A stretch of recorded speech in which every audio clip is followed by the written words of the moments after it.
Utiliser la décomposition en facteurs premiers. Nous allons dans cette première partie utiliser cette décomposition pour simplifier une fraction au maximum, c'est-à-dire la rendre irréductible quand le numérateur et le dénominateur ont pour seul diviseur commun 1. Exemple, on vous demande de rendre irréductible la fraction 60 sur 126. Tout d'abord, nous allons décomposer 60 en un produit de facteurs premiers. Donc 60, il est divisible par 2. On divise encore par 2. On divise par 3, par 5. Et on arrive à 1.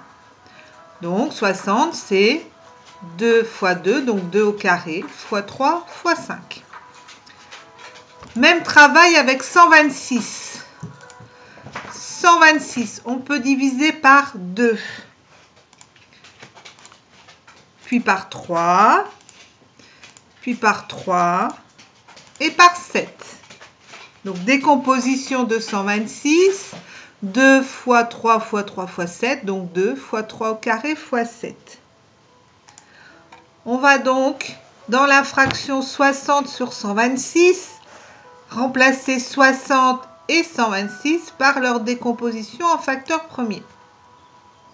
J'ai aussi décomposé un peu plus. Au lieu d'écrire 2 au carré, j'ai écrit 2 fois 2. Et dans 126, 3 au carré, j'ai mis 3 fois 3. C'est pour que ça soit un peu plus pratique pour la simplification. Donc quand on regarde ce quotient, on voit qu'il y a un 2 en haut, un 2 en bas, un 3 en haut, un 3 en bas. Donc on va simplifier par 2, simplifier par 3. Et au numérateur, il vous reste 2 fois 5. Et au dénominateur, 3 fois 7. Et donc, c'est égal à 10 sur 21.